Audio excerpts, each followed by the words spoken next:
కరీంనగర్కి వెళ్దాం. ఇకపోతే కరీంనగర్లో మేడిగడ్డ బ్రిడ్జ్ వద్దనే కుంగడం మనందరికీ తెలిసినటువంటి విషయమే. ఇదంతా వైరల్ అవుతుంది. కాకపోతే ఇది ప్రభుత్వం యొక్క నిర్లక్ష్యమే అని చెప్పేసి సిపిఐ పార్టీ సభ్యులు నారాయణ అధికార బీఆర్ఎస్ పార్టీపై మండిపాటు చూపిస్తున్నారు. ఇక చూసుకుంటే కరీంనగర్ లో తీగల వంతెన కూడా పగులు రావడం ఇది నిర్లక్ష్యానికే కారణమే. అది చూసుకుంటా ఇక్కడ మేడిగడ్డ ప్రాజెక్ట్ ని చూసుకున్నా కూడా ఈ రెండింటికి ఇలా జరగడం అనేది ఖచ్చితంగా ప్రభుత్వం యొక్క నిర్లక్ష్యమే అనేది నారాయణ గట్టిగా చెప్తున్నారు. కేవలం కమిషన్ల కోసం మాత్రమే కక్కుర్తిపడి నాణ్యత ఏమాత్రం పాటించకుండా ప్రమాణాలు చూడకుండా ఎలాంటి టెస్టులు చేయకుండా ఇలాంటి బ్రిడ్జ్ నిర్మాణాలు చేపట్టడం అతి దారుణం అని చెప్పేసి నారాయణ చెప్తున్నారు. ఇక ప్రజల ప్రాణాలతో బీఆర్ఎస్ ప్రభుత్వం చెలగాట మాడుతుందని, ఇక చెలగాట మాడుతుంది చాలు అని చెప్పి నారాయణ మండిపాటు చూపిస్తున్నారు బీఆర్ఎస్ నాయకులపై.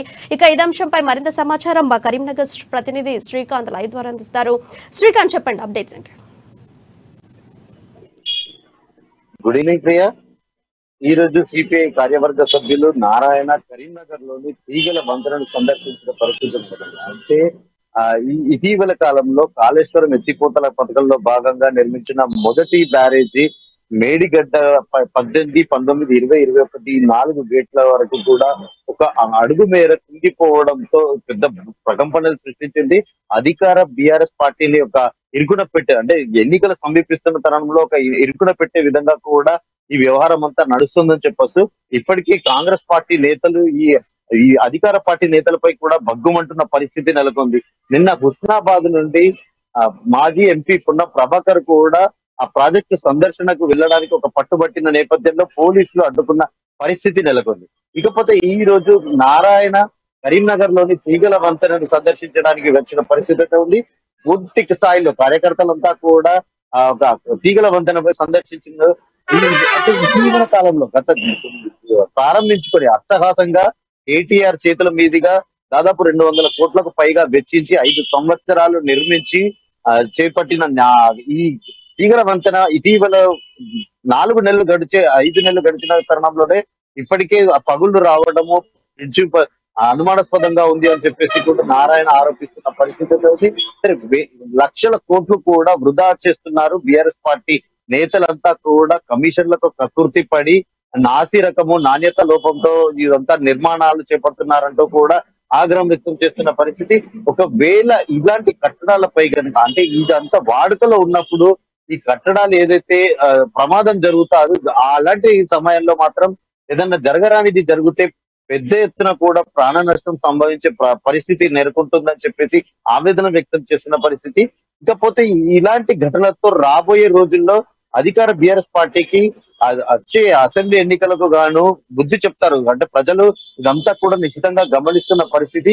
అధికార బీఆర్ఎస్ పార్టీ నేతలంతా కూడా కమిషన్ల కోసం కకృతి పడుతున్నారు, నాసిరకంతో నిర్మిస్తున్నారని ప్రజలంతా గమనిస్తున్నారు. వచ్చే ఎన్నికల్లో బొంద పెడతారని చెప్పేసి కూడా ఆయన ఒక ఘాటు విమర్శలు చేస్తున్న పరిస్థితి.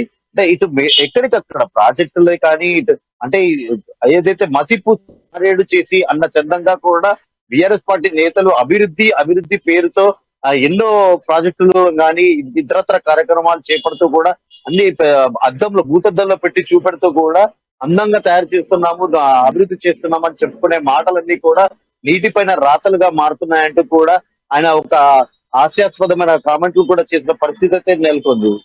ప్రియా, శ్రీకాంత్, ఇప్పుడు చూసుకుంటే మేడిగడ్డ బ్రిడ్జ్ వంతెన కుంగటం ఇది నిజంగా అసలు ప్రధానంగా దీనికి కారణాలు ఏమై ఉండొచ్చు? అసలు ఇది ప్రభుత్వం నిజంగా నిర్లక్ష్యం వ్యవహరించింది అనుకోవచ్చా? ఎలాంటి టెస్టులు చేపట్టకుండా బ్రిడ్జిని కట్టడం వల్ల ఇలాంటి ఒక ఘోరం జరిగింది మనం అనుకోవచ్చు? ముఖ్యమంత్రి మానస పుత్రిక కాళేశ్వరం ప్రాజెక్టు గా కూడా వివరించబడుతుంది. ఆయన చీఫ్ ఇంజనీర్ గా ఉండి కూడా ప్రాజెక్టును పలుమార్లు సందర్శించిన పరిస్థితి నెలకొంది. ఒక ప్రపంచంలోనే ఒక అత్యద్భుతమైన ప్రాజెక్టు గా కూడా దీన్ని అభివర్ణించిన పరిస్థితి. అయితే ఈ ప్రాజెక్టుకు జాతీయ హోదా కల్పించాలంటూ కూడా గతంలో పలుమార్లు విన్నవించిన పరిస్థితి నెలకొంది. ఇటీవల బండి సంజయ్ కూడా ఈ ప్రాజెక్టుపై ఒక ఘాటు విమర్శలు చేస్తున్నారు. ఒకవేళ ఈ ప్రాజెక్టుకి గనక ఏదైతే జాతీయ హోదా కల్పిస్తే తెలంగాణ రాష్ట్ర పరువు దేశవ్యాప్తంగా కూడా బజార్కెక్కేదని చెప్పేసి ఆయన ఒక ఘాటు విమర్శలు చేశారు. కేవలం కమిషన్ల కొరకు మాత్రమే, అంటే ఇది చీఫ్ ఇంజనీర్ గా వ్యవహరిస్తూ పలుమార్లు సందర్శనకు వెళ్లడం పట్ల వెనుక కూడా ఒక కుట్ర కోణం దాగి ఉంది. ఫామ్ హౌస్ లో క్షుద్ర పూజలు చేస్తూ దానికి సంబంధించిన సామాగ్రిని ఈ గోదావరిలో కలిపేందుకు ఆ గోదావరి జలాలలో కలిపేందుకు మాత్రమే సందర్శనకు వచ్చేవారని, ఇంజనీర్ నైపుణ్యం అంటూ ఏమీ లేదు, ఆ డొల్లతనం అంతా కూడా ఇప్పుడు బయటపడిందని చెప్పేసి కూడా బండి సంజయ్ కూడా ఒక ఘాటు వ్యాఖ్యలు చేసిన పరిస్థితి. అయితే 18, 19, 20, 21 పిల్లర్ల వద్ద ఒక అడుగు మేర కుంగిపోవడం, ఒక దాదాపు 4 ఏళ్లలో వేల కోట్లు వెచ్చించి ఆ హరీష్ రావు నేతృత్వంలో కూడా ప్రాజెక్టు అట్టహాసంగా నిర్మించిన పరిస్థితి నెలకొంది. అయితే ఇటీవల కాలంలో అంటే గతంలో కూడా పలు విమర్శలకు తావిచ్చింది. కాళేశ్వరం ప్రాజెక్ట్ లో భాగంగా బాహుబలి మోటార్లంతా కూడా వరద నీటితో నిండిపోయి కోట్లాది రూపాయల నష్టం వాటిల్లినప్పటికీ మళ్ళీ ఇలాంటి అంటే ఇప్పుడు కుంగిపోవడం పట్ల కూడా అంటే ఇటీవల చీఫ్ ఇంజనీర్ కూడా ఒక వ్యాఖ్యలు చేసిన పరిస్థితి. ఇదంతా సంఘ విద్రోహ శక్తుల ప్రభావం ఉన్నది, అదంతా కూడా కావాలని వచ్చే ఎన్నికలలో బీఆర్ఎస్ పార్టీని బదనం చేయడానికి ఇదంతా కూడా ఒక సంఘ విద్రోహుల చర్యలుగా భావిస్తూ కూడా తను ఒక ఇప్పటికే పోలీస్ స్టేషన్ లో ఫిర్యాదు చేసినట్టు కూడా తెలుస్తుంది. అయితే కేంద్ర బృందం పర్యటించిన అనంతరం అసలు ఈ పగుళ్లకు కారణాలు ఏంటి అనే దాని మీద కూడా ఒక నివేదికనైతే ఇవ్వనున్నారు. దీనిపై కూడా కేంద్రానికి ఈ రోజు సిపిఐ నారాయణ కూడా కేంద్రానికి జ్యుడిషియల్ ఎంక్వైరీ కూడా ఆదేశించాల్సిందిగా కూడా విన్నవించనున్నట్టుగా కూడా ఒక డిమాండ్ అయితే తెరపైకి తీసుకొచ్చారు ప్రియా. చూసుకుంటే మేడిగడ్డ బ్రిడ్జ్ వంతెన కుంగడం అనేటువంటి విషయం ఇప్పుడు అధికార పార్టీకి మైనస్ అవుతుంది అని మనం అనుకోవచ్చా? తప్పకుండా రాబోయే ఎన్నికలలో ఇలా తప్పకుండా ఇదంతా కూడా స్థానికంగా ఈ మేడిగడ్డ ప్రాజెక్టు డొల్లతనం అంతా కూడా బయటపడిందని చెప్పవచ్చు.